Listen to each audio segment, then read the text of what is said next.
views expressed on this program are those of the hosts, guests, and callers, and are not necessarily those of this station, its management, or other advertisers.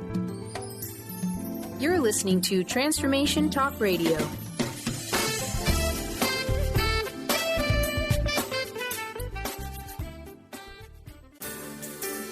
On the cutting edge of the new mainstream, Christine Upchurch is passionate about bringing together science, psychology, and spirituality in a way that can be applied to our everyday lives for true transformation. The Christine Upchurch Show, stellar conversations to illuminate your journey, engages some of the most inspired visionaries on the planet in lighthearted, lively dialogue. Join us as we explore the expansive nature of reality in a down-to-earth way, offering you insights and tools, empowering you to become that bright light you're meant to be. Now, here's your host, Christine Upchurch. Hello, everybody. Welcome to the Christine Upchurch Show, where we have stellar conversations to illuminate your journey. I'm speaking to you today from KKNW AM 1150 here at Hubbard Radio in Seattle. You might be listening on the East Coast in Connecticut, Rhode Island, or New York on WBLQ AM 1230. Somewhere in one of the 35 stations in Australia, or anywhere around the world on Transformation Talk Radio. Or perhaps, if you're not listening live, you're listening through the archives on iTunes or on christineupchurch.com. But I tell you, wherever you're listening from today, whenever you're listening, you're going to be grateful you joined us, because we're going to be having a conversation about something that is talked about often in the consciousness community, but it's never talked about this way. And you will leave at the end of the show with a different perception about it. But before we get into what that is, I want to say hello to my better half here in the studio, who allows you to hear these wonderful conversations, does his magic over there behind 50 screens and a bunch of keyboards. Mr. Benny Mathers. Good morning, Benny. Well, 50 screens have been narrowed down to about 7 and some change, but we're not going to count specifically. But I'm looking forward to the show. I don't want to... Enough about me. I mean, let's just move on from me. Let's go to our guests. But I'm a week into my 40s, and I'm doing well. That's great. And I know, right? The 40s our are guest fabulous. gave me 2 thumbs up, so I made it. 40s are fabulous, really. They are. Yeah. Loving it. And for a variety of reasons. Yay. Well, you know, today we are going to be talking about ego and enlightenment in a way that you've probably never heard before. And our guest today is somebody who's been on the show before, one of my favorites, Cate Montana. She is the co-author of The Heart of the Matter with Dr. Darren Weissman. She is the author of Unearthing Venus, My Search for the Woman Within, which is one of my favorite books. She's got her master's degree in psychology. She writes and teaches about the ego, transpersonal and transcendent consciousness, quantum physics, and evolution. Just a few lighthearted, light topics there. Her new book is called The E Word, Ego, Enlightenment, and Other Essentials. And in addition to this book, she also is a regular contributor to Psychology Today, What Doctors Don't Tell You, and she has blogs for Huffington Post. And she's here today in the studio, which is a rarity because, you know, people are all over the world when we talk to them. But she is local enough that she made the ride in here. Cate Montana. Hi, Cate. It is so good to be... Cue the applause. You deserve it. Thank Sharp you. cookie over Thanks, there. Benny. It is so good to be back. And, you know, I just love, first of all, I love your insights. I love your teachings.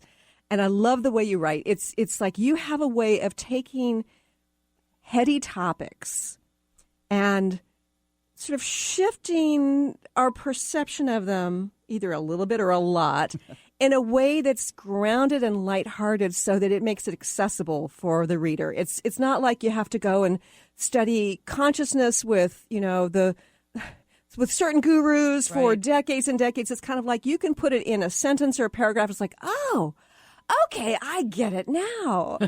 And I'm so grateful that you're doing that. Oh, I think that's 30 years on the spiritual path and 20,000 hours of meditation. Plus being a journalist, you know, you always have to be very succinct and you can't just be flowery and even overly erudite. So, yeah, I kind of learned to synthesize stuff, and I figure if I can understand it and I can write about it, anybody can. Seriously. Or unseriously. I find it really fascinating that you decided to take on, and I use that word like both heavily and lightly, the ego in this book. What made you choose to sort of address this particular topic in this latest book? Oh, boy. I didn't have a choice. I tried to avoid this book and succeeded for 8 years. I had, after, as I say, 20,000 hours of meditation and a obsessive search for enlightenment. I was a real lean-in kind of gal on the spiritual path. I hit the wall, and when I actually found unity consciousness, and right there I've already said something that's incorrect, because I didn't find unity consciousness. Unity consciousness is a state of mind, an awareness that has no sense of personal self in it whatsoever. Oh. So, and so I have to laugh when people talk about, oh, well, I had an enlightenment experience, because I would say things like that as well, speaking of more expanded experiences in consciousness. But when the ego actually fell away, it became blindingly obvious to me when I opened my eyes and Cate Montana was back in the room that there was no way that I could have an enlightenment experience, because enlightenment is the absolute total annihilation of any sort of personal self. Wow. Or personal perspective. There is no I around to have enlightenment. And it was one of the funniest, most excruciatingly painful moments of my life when I realized this, because what happened was, after all this inner work, I gave up, because I had, I'm a journalist, and I still don't know whether it's striven or strove. I strove, so I worked really hard. There we go. I worked so hard to become enlightened, and then when I finally just gave up, I gave up the breathing exercises, I gave up the mudras, I gave up the mantras. I just gave it up, because it was like I pushed as far as I could. But of course, I'd only pushed as far as Cate Montana, could go. Right. The only other step possible was for Cate Montana to exit stage left. And that's what happened. And it took me by surprise, because I did. I gave up one morning at 4 a.m. and I flopped down on my medication. I love that. Yeah, I flopped down on my medication pillow. I want some of those pills. And I said a very strong word and said, to hell with it. And wow. And then I closed my eyes and everything. When I came back, I was like, wow. So, yeah, the big joke was on me. Right. And it seems to me that we, at this stage of our evolution, at least in Western culture, we have gone from, many in the population have sort of rejected religion and searched for spirituality. And there's been a lot of striving. There's been a lot of reaching. There's been a lot of attachment to enlightenment. But what you're saying is that's not the way to enlightenment. There is no way to enlightenment. Okay. There really isn't. Because the more I strive and the more I struggle and the more disciplines and practices and the more teachers I go to and the more books I read, I'm just burdening myself with more opinions, more insights, more. But what the insight is into is really my identity, which is my sense of personal self, which is my ego. And then I take on the mantle of being a spiritual person. So I have a doppelganger ego. I have my regular sense of identity. And then I've become a spiritual person. And that has its own suitcase full of rules and have-tos and shoulds and shouldn'ts. Right. And so all I've done is essentially burden myself even further, layer myself even more deeply, fall asleep even more deeply. And there's a lot more self-judgment then as well. There's nothing like the spiritual ego for self-judgment. And I haven't been nice enough, I haven't been kind enough, I haven't meditated enough, I should be selfless. And we think selfish, I shouldn't be selfish. And selfish has nothing to do with selflessness. Selflessness is no self, no sense of personal identity whatsoever. And, what's even funnier is that people, most spiritual, quote unquote, spiritual people I know, so hunger after that egoless state. But if they really understood that it is death, they wouldn't seek it. Right. It's really not what 99.9% of spiritual seekers are seeking for. Right. What we want is liberation. What we want is a joyful expansive, creative, colorful, adventurous, fulfilling, loving, connected life. Mm-hmm. That's what we want, and we think enlightenment is going to give us that. And that's not true, because there's nobody around to enjoy those things. Is there liberation? Absolutely. Total liberation from the self. But it's not the kind of liberation we imagine it to be. Mm-hmm. You know, recently I've been writing about and doing presentations about what I call the top 10 myths about spirituality. And number one is that we should seek spirituality. Mm-hmm. And I think that it's that feeling that it's something that we need to go after, something to do, something to strive for, that actually impedes our natural experience of it. Mm-hmm. Yeah, you know, like so much in this world, the answer to that is yes and no. We really shouldn't seek, and yet if we don't, then we never get anywhere. We never shift. We never change. But there's a difference between awareness and seeking, I think. Absolutely. But aware of what? And until I put my mind and my heart and my desire into attaining a larger view, it's not going to happen. You know, in Advaita, it's the sense they teach that you already are enlightened. Right. And I can vouch that that is absolutely true. But you can only know that when you're in an enlightened, non-egoic state. Right. It is an absolute, unavoidable truth that is the condition of things. But you don't know it unless you're a Buddha. However, don't you think we make it more complicated than it needs to be, and so the mind gets in the way of actually the experience of it? Absolutely, the mind gets in the way of everything, and it's wonderful. You know, so you asked me several minutes ago, you know, about the ego, and I, like so many, wanted to do myself in that respect. I wanted to become egoless, right? And what I finally learned, and this has been such a relief, Christine, is that the ego is inevitable living in a physical body here on Earth. It is a mental construct that develops inevitably the moment we pop out of the womb and start on this journey called life and live in a physical expression. Because what creates the ego is really two immediate unconscious programs. The first thing, when we pop into this world, we are confronted with extraordinary sensory overload. Yes. We receive 11 million bits of sensory data into our brains every second. Oh, my goodness. Of our lives. Yeah, that's a lot of data. That is. And so it's cold, it's hot, it's wet, it's dry, I cry, you know, it's rough, and there's all this barrage of sensory data. Unconsciously, from moment one, that is programming me to the unconscious realization, understanding that I am physical. The other inevitable program that arrives simultaneously with birth is the message of separation.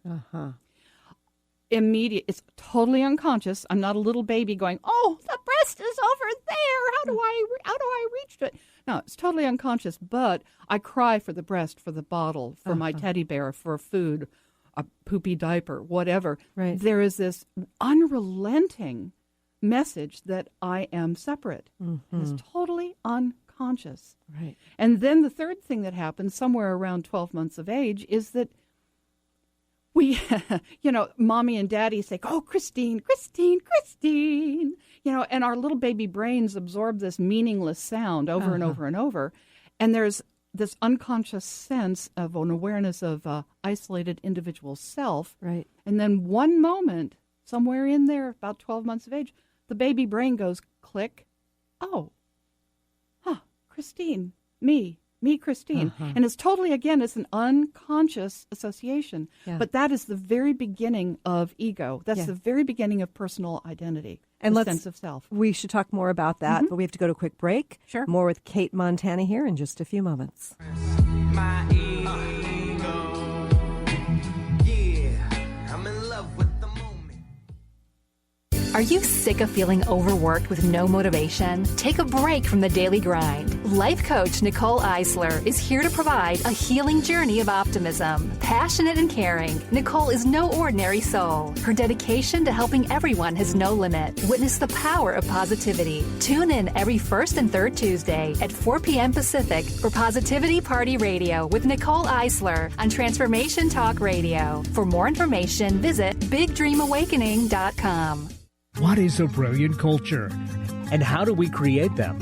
Why are they important? Claudette Rowley has created a breakthrough 5-step process to help you design a culture that is authentic, innovative, and successful. Learn how to create change with Cultural Brilliance Radio, the DNA of organizational excellence, and Claudette Rowley. To learn more or work with Claudette, visit ClaudetteRowley.com.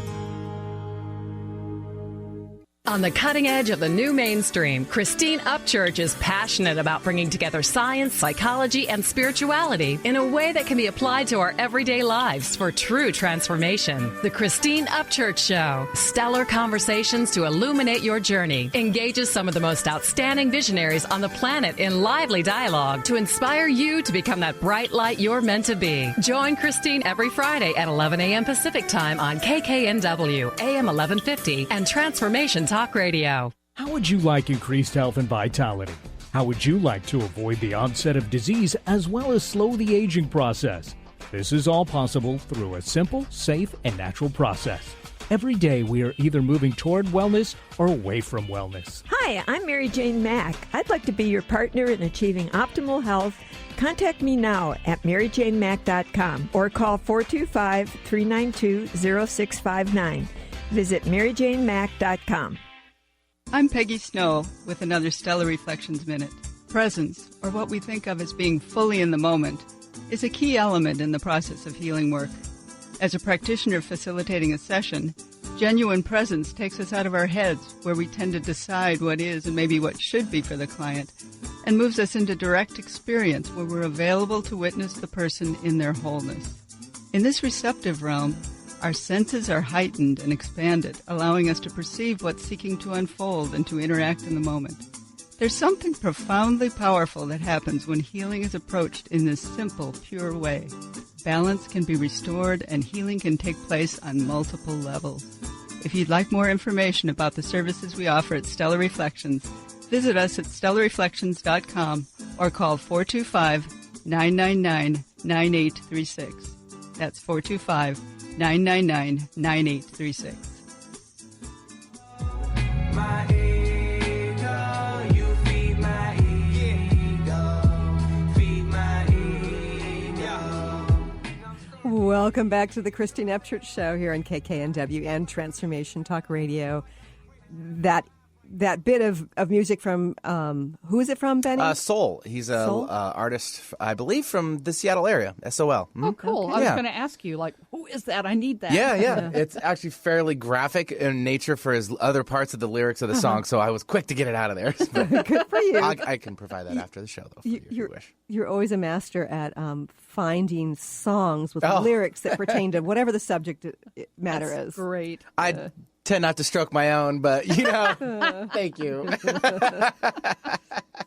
Before the break, Kate, you were talking about sort of the 3 steps of the development of the ego, and you're talking about how around age 1 year, we start to understand that when our parents and others are saying our name, that's who we are. Right. So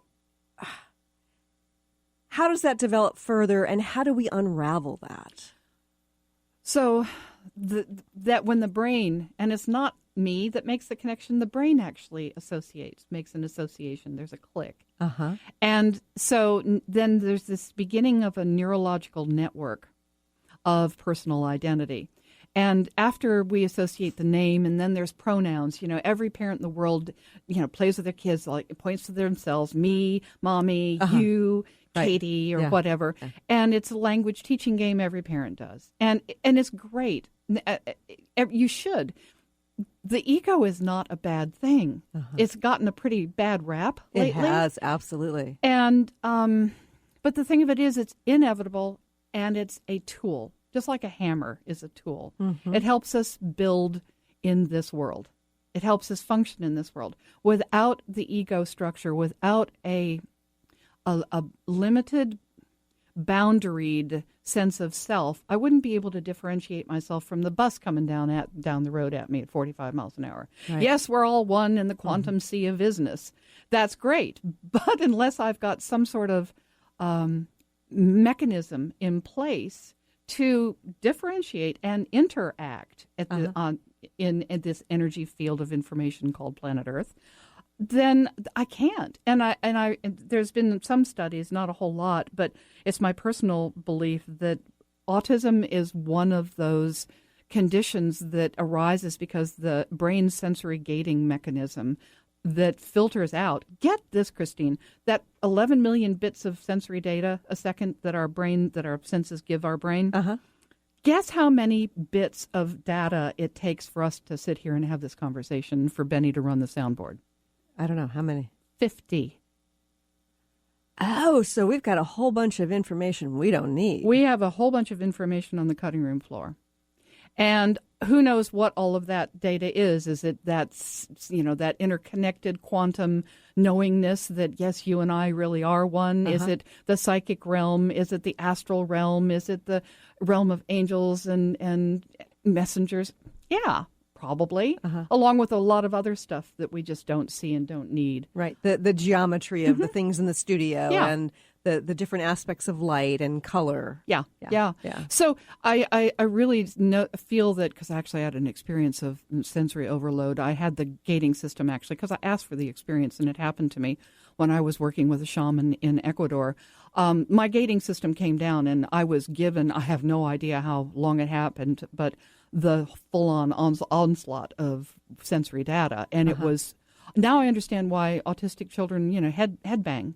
It's like, give me at least one crystallized point of perspective that I can focus on and not just be in this flood of information and data. Right. So the ego is incredibly necessary. Where we run into trouble is when we don't know what the ego is, and we completely lose ourselves in that sense of personal identity. Because after the name hooks up with that sense of individuality, then we learn about our gender, and we learn about our ethnicity, and we go to school, and we learn to read, and we learn all the rules.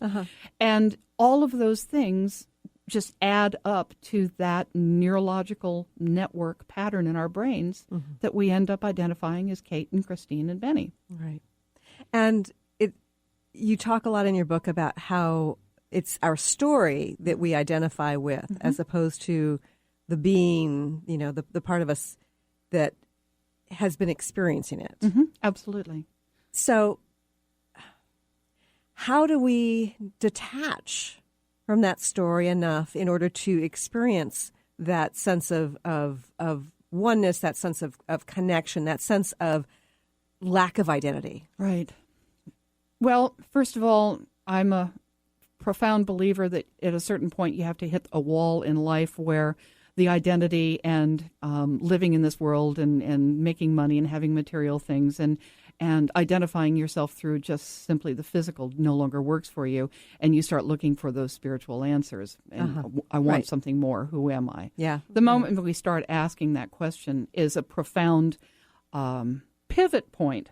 And I say this in my book, and it's kind of controversial, is that a lot of people, when they leave religion and they find spirituality, I did this, it's like this, oh my God, now I know the truth. Now I have, if you'd asked me 15 years ago, I could have, Cate, tell me about, reincarnation and life after death and angels and creation. I could have told you, I could have nailed it all. I could have, well, this is how it is, Christine, because I knew everything. You would have got an A, right? Yeah, and I had all the right answers, but all I had was more learning. All I had was more data. All I had was more hookups in my brain spitting out information that sounded good, and that I ended up having an identity expanded into. I started identifying with my spiritual story. Now, instead of, liking to drink vodka and go party, I would, go home and meditate. So I changed my story, but it was still a story about who I thought I was. Now I was a spiritual person on the path to enlightenment. So it was a story about your identity. It was a story about all of my past and every thought and every experience all my dreams wrapped up in the package that labels it Cate Montana. And and this was really pretty amazing, because when I hit the wall, when the ego dropped for me, and it does it over and over again. Now I've had, see, I almost said I have had experiences, and that's not true. I haven't had the experience of the ego dropping. The ego's just gone, and then there's all of life, and you're hooked up and aware that I am. Right. That's the only place that we can go that has no story. The moment I say I am, all that spaciousness opens up. And typically we say, I am Cate Montana, a mother, I am our name, I am a writer, yes. I am a radio show host. Right. Exactly. And the moment we fill in those blanks, that's our story. But if we can just go, instead of I'm Kate, I'm a writer, I'm a woman, I'm 55, I am. Cool. So there's that spaciousness. So the way that I personally came to understand, because I was left with this conundrum of the egoless state in meditation, where it was very clear that Cate Montana really didn't even exist. It was just a thought form. Kate's just an idea. There's nothing real about her except in her own head, her own story. She's as real as she makes it. And then when I would get off my medication pillow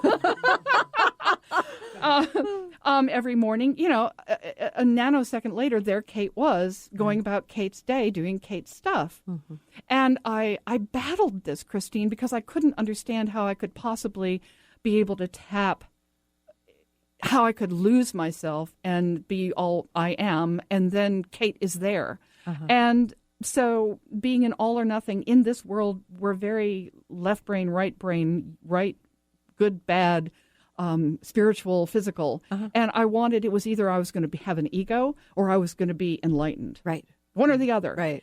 And so I obsessed about that. And that's why I couldn't write this book for 7 years, because I was totally confounded about how to reconcile those two completely antithetical states of consciousness. And then when I finally understood, I took my master's degree in psychology and to heart and went, oh my God, there is a transitional state of consciousness that we'll talk about shortly in between the personal limited sense of ego self and the egoless transcendent state. And that's called the transpersonal consciousness. Yeah, and that's a fascinating concept, and I think it's something that on some level we all, those of us who are so-called seekers, really want to experience. Absolutely. We'll be back in a few moments with Cate Montana. I am what I am.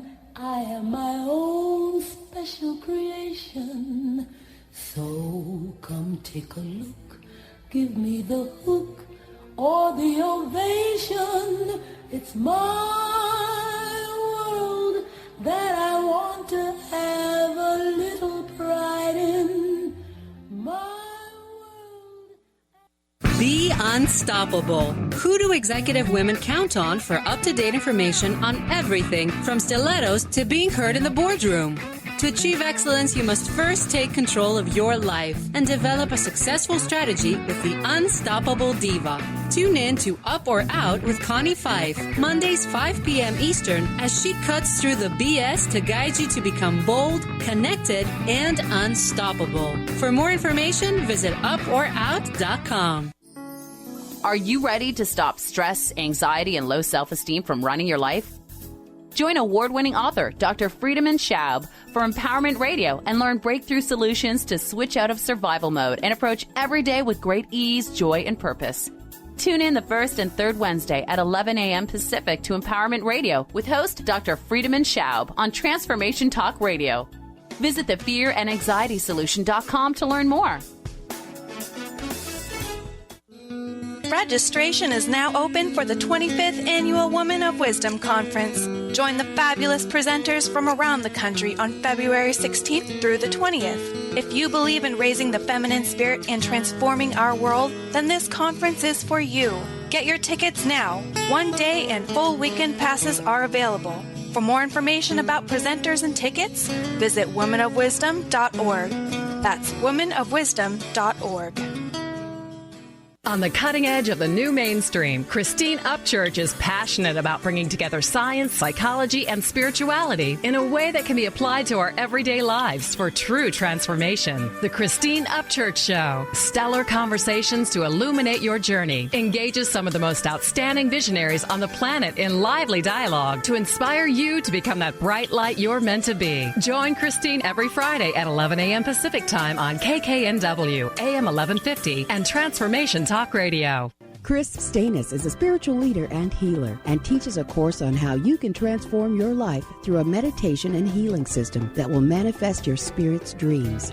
She manifested the Women of Wisdom Conference, the Women of Wisdom book, and this radio show. And she can show you how to change your life too. Are you ready? Visit the website and contact her at voicesofwomentoday.com. That's voicesofwomentoday.com. I'm Christine Upchurch, and this is a Stellar Reflections Minute. Years ago, when facing cancer, without any immediate treatment options, I sought healing by making various life changes.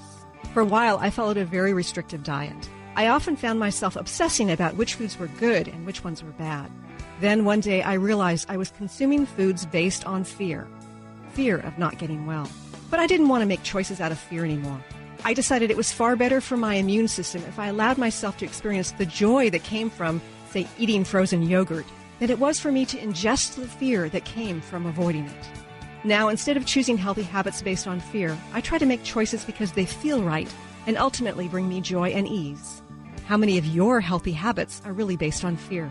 Please visit stellarreflections.com or call 425-999-9836. That's 425-999-9836. Hiding, life's not worth a damn till you can say, I am what I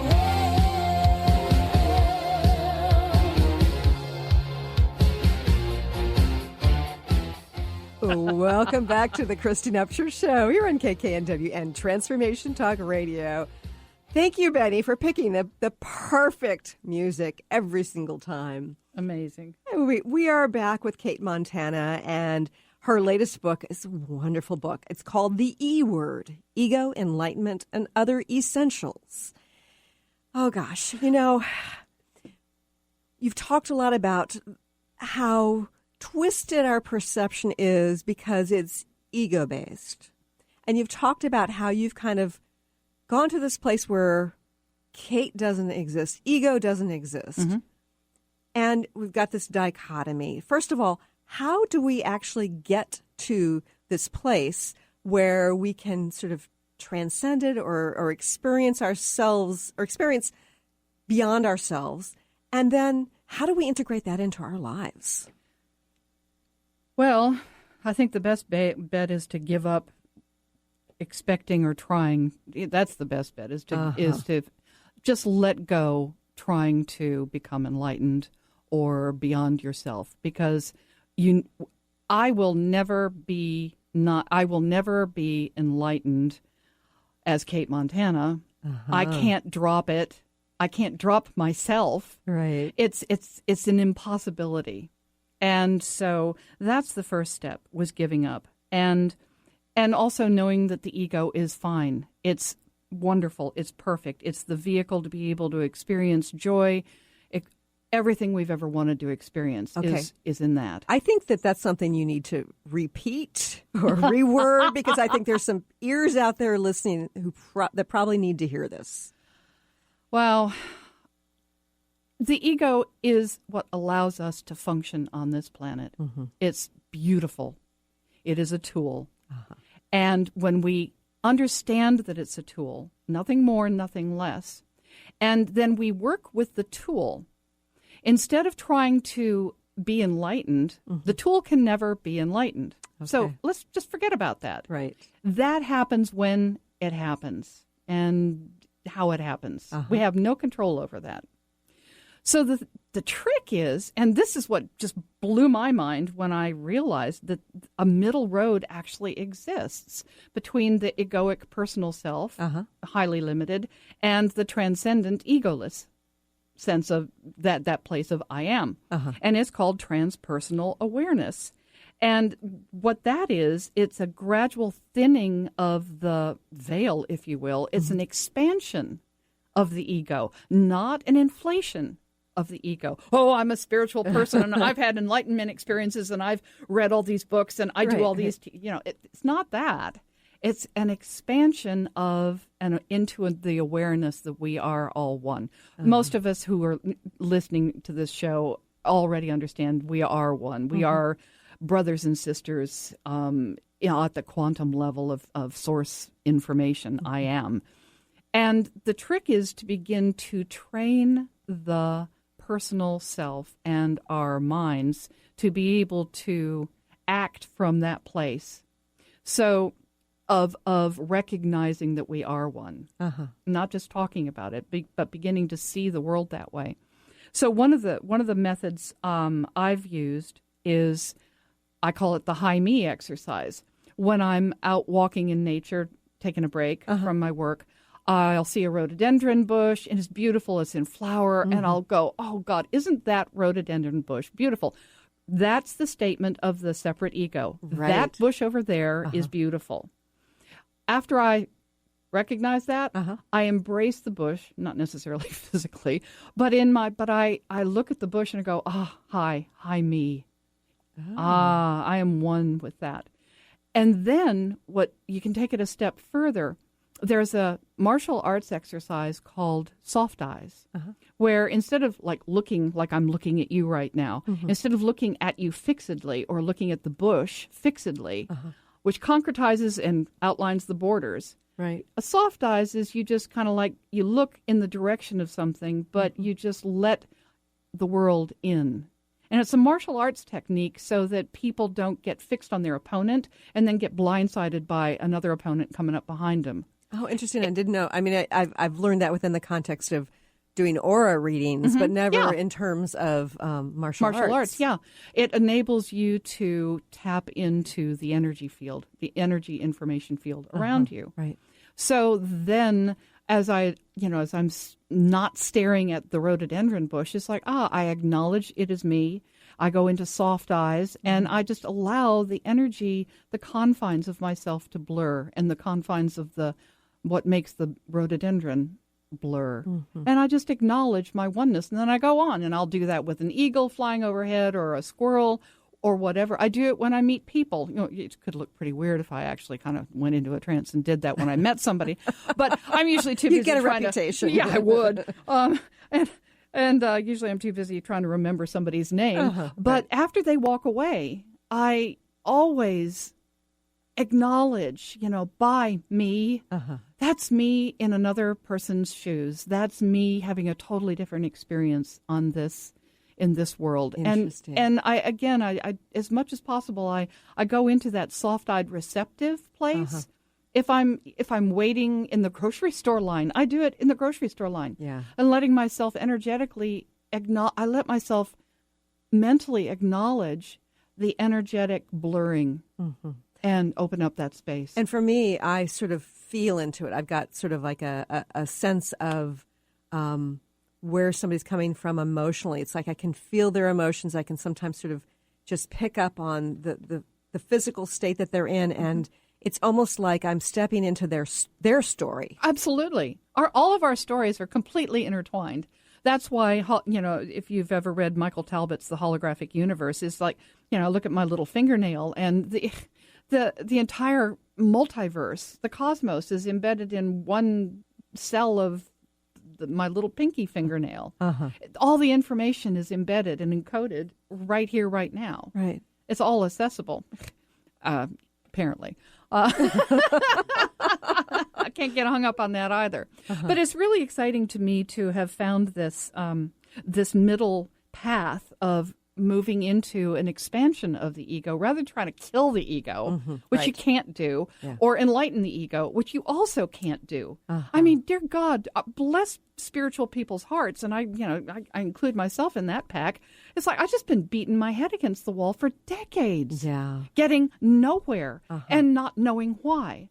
And there's so much self-judgment and judgment of others because they have not attained it or have not attained a certain level of it, and it's absolutely, and it creates this frustration and stagnation. Oh, God, and don't even get me started on personal manifestation.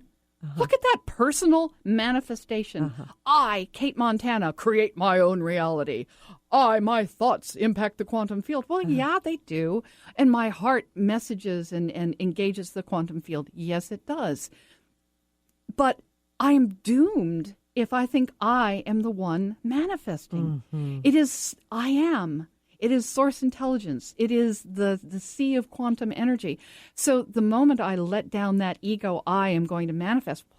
What a load of effort and baggage. That's really hard. Yeah, especially when you don't achieve it. God, and then when you don't achieve it, well, I'm bad and wrong, and what's wrong with me, and everybody else is manifesting, and yada, yada, and that's just what we do. So to be able to go to that place where, I relax, go into soft eyes, I let the world enter me, I let consciousness enter in, and I give it up. I give it to, yes, my job is to be clear on what I want. The ego's great. Being a human being is great. There's nothing wrong with it. But let's understand who's really running the show. It's source intelligence. I am. Right. So my job is to be clear. I want to go this direction, and then let it go. Open up. So give credit where it's due. Can the ego coexist with surrender? Absolutely. Absolutely. Again, that's part of the ego has a bad rap. There's nothing wrong with the ego. We just have it locked in a really tight box. So when we start to expand and acknowledge that we are one with life and begin to act from that information, and we practice these things like soft eyes and high me, and there are a whole bunch of other practices in my book. When we start to make this a definite goal to expand into this transpersonal mindset, this bridge consciousness, then that's when things really start to shift, because we've got the right emphasis on the right syllable. Instead of it being on me, it's on I am, and I know that I'm okay as me, but how big can me get?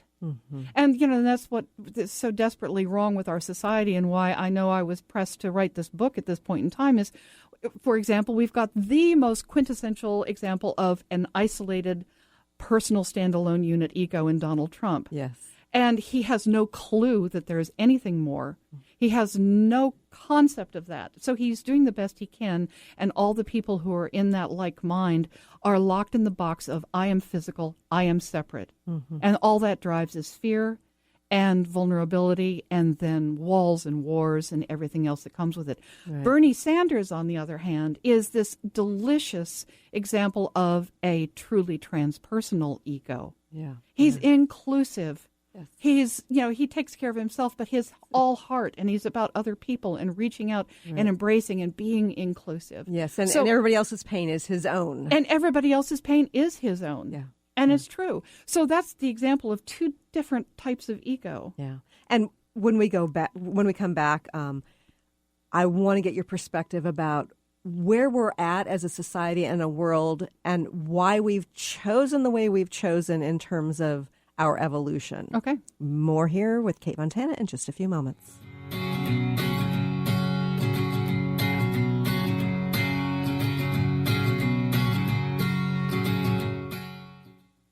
This is Peggy Snow, practitioner at Stellar Reflections, with a Stellar Reflections Minute. So many people these days are trying to find ways to relieve their stress. What happens to our breathing when we're feeling overwhelm and stress? When we tune in, we realize that we're either holding our breath or taking very shallow breath to signal the body that all is well, which most of the time it is. Sometimes all that is needed is a nice, deep breath to break the cycle. First, exhale to get all the stale air out by engaging the abdominal muscles and blowing gently. Next, take a nice full breath in, feeling it fill your body all the way down to your hips. Release fully and enjoy the freedom of movement. Notice how your body feels. Do you feel refreshed? Calmness is only a breath away. This has been a Stellar Reflections Minute. For more information about what we offer at Stellar Reflections, visit us at stellarreflections.com or call 425-999-9836. That's 425-999-9836. What if your body and mind were the compasses to the secrets, mysteries, and magic of life? Glenna Rice, co-host of The Questionable Parent, is inviting you to access all that is possible. Glenna is a 10-year certified veteran access consciousness facilitator who offers an amazing variety of life-changing classes and workshops. Work with Glenna from anywhere, with teleclasses and workshops all over the globe. To learn more and see Glenna's current schedule of events, classes, and workshops, visit glennarice.com.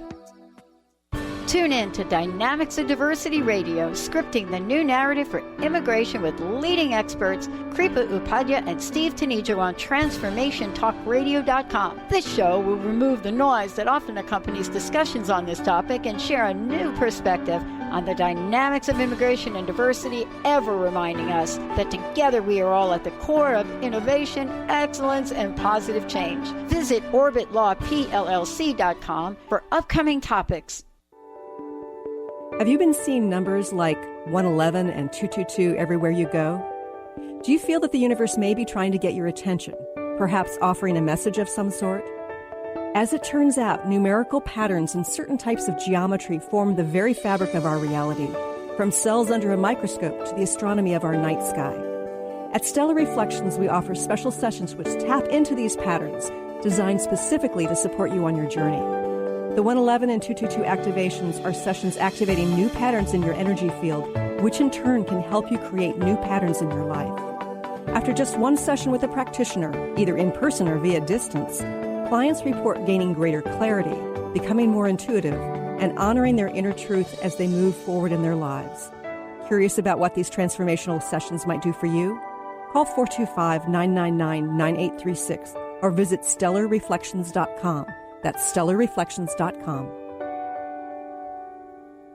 The universe is on my side. Heaven and earth have finally aligned.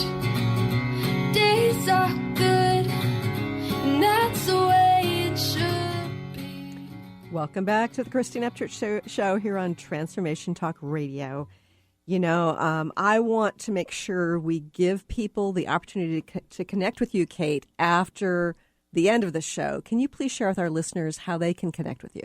Absolutely. I'm on Facebook, and my website is www.catemontana.com. It's Kate with a C, but even if you spell it with a K, it'll still get to me. Oh, that's great. That's great. Yeah. And again, the book is entitled The E Word, and Unearthing Venus is another wonderful book as well. Okay, so here we are at the stage where we clearly have somebody who's been elected here in the United States to the top position in our political system. Mm-hmm. And he's very much into separation, and most would say very into ego. Mm-hmm. Why are we here, and what's going on the bigger picture? I think Donald Trump is one of the biggest gifts we've ever been given, and one of the most traumatic ones we've ever been given. But because we finally are going to have to, I mean, the ego is up for discussion now because we have such a blatant walking, talking example of it. Right. And he doesn't even know he's an ego. He probably, if somebody calls him a big ego, he probably looks at him and scratches his head and go, I don't get it. He has no idea. That's the I am identified with the tool situation. Right. I have no comprehension that there's something more. So a solid majority still of humanity is at a level of consciousness. Remember at the very beginning, and I talked about the ground foundation of the ego is born in physicality, right, and the sense of separation that physicality gives us. Right. That's the ground level of the ego. Then as we go through life, we have other needs, ego needs. We need to feel protected. We need to feel safe and secure, good housing, a job, money. Then we have being needs, where we want to belong to a family, have absolutely. A loved the one, tribal children, needs, the tribal, the community. After our being needs are satisfied, then something comes along called self-esteem needs, where to feel good about our illusionary ego selves, we have to have a lot of stuff. We have to have money and power and prestige and 3 cars and all of that stuff. Right. Well, hello, welcome to mainstream America and Western civilization. Yeah. The majority of Western civilization is at this 4th level of ego evolution. Right. Donald Trump is at the pinnacle of it. He's the perfect example of a 4th level ego. So what you're saying is, on some level, we're having to look at ourselves. Totally. With him in charge. Totally. And yet there's so many people out there, and many of them are on their conscious paths, who are saying, he's so different from me. He is. He is so different from an ego perspective. It's the same thing as a college student will look at a 4th grader and go, he's so different from me. Well, yeah, he's a kid. Yeah. And you can't fault a kid for being a kid. Right. You can't fault evolution for those who are at different places in evolution. We're all in a different spectrum on that path. But it's that's the point of pain, is when we finally hit the wall, because after that is self-actualization. That's when we transcend the need for personal approval from anybody. We actually the ego begins to open up and expand and transcend. It's all about creation. Who am I really? What do I want to create? What can I give? What are my gifts? Right. Then the ego obsession, if you will, is to be really authentically me.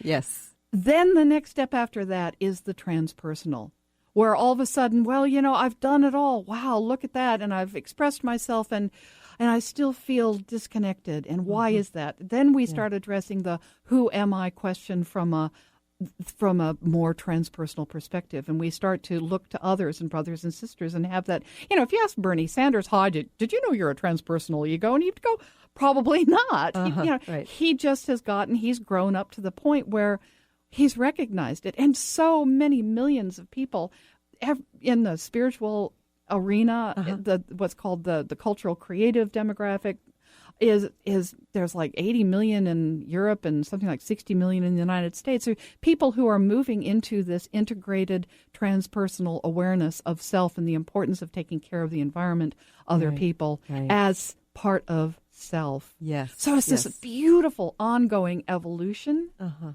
and which is so exciting. And what I'm so excited about where we're at right now is we're having this conversation right now. Yeah.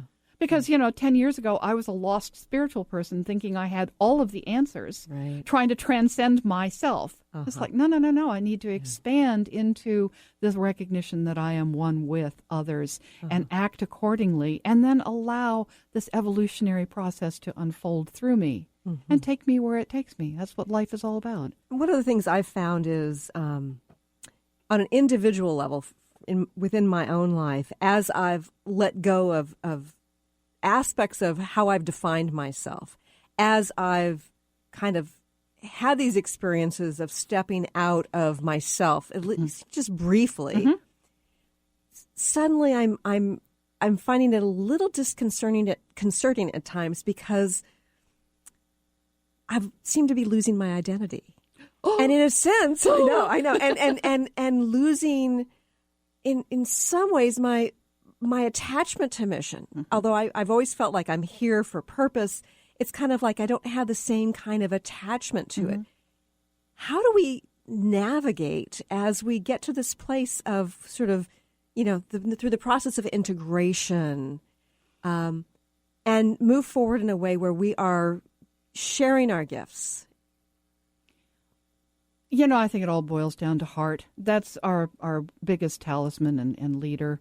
If we follow what prompts from our heart space, that's the doorway that I am speaks through best. Right. It's not that I am doesn't speak through the mind, it does, or we wouldn't have all the 6 different levels of yoga, bhakti yoga and shakti and jnana yoga and all these other methodologies. It suits different individual egos and how they process information and how they express in this world. So to relax into who we really are, it sounds so pat and it sounds so cliche, but And the less I identify and this, oh my God, I used to have so many problems public speaking. I identified with being somebody who would freeze up, if I had to speak in front of people. Well, that was my story. Right. So I've let go that story, and I've let go other stories. I had to let go a story of being successful. I had to let go my story of this, that, and the other thing. Right. And what comes is this sense of grace and this sense of relaxation. The less I have to carry on, oh my God, I don't have to manifest, I don't have to do that. Right. I don't have to do anything. I just can be me, and I am enough. Right. Little old ego me is enough. It's all okay. Right. And it creates a different kind of freedom. Totally. We can be liberated we can experience liberation as personal selves, but expansive personal selves that know that we're not the whole guacamole. Yeah. And on that Mexican food note, let's go eat. Cate, it's been fabulous having you here. I'm so excited about your new book. I hope that this gets out far and wide. It's called The E Word, Ego, Enlightenment, and Other Essentials. Thanks so much for joining me here today. Thank you, Christine. Yeah, and CateMontana.com, spelled with a C. Thank you for joining us here, and I look forward to talking to you again soon. You've been listening to the Christine Upchurch Show, stellar conversations to illuminate your journey. Each week, this show engages some of the most outstanding visionaries on the planet in lively dialogue to inspire you to become that bright light you're meant to be. Join Christine every Friday at 11 a.m. Pacific Time on KKNW, AM 1150, and TransformationTalkRadio.com. For more information about the transformative healing work of Christine, visit www.stellarreflections.com. And for weekly topics, visit www.transformationtalkradio.com.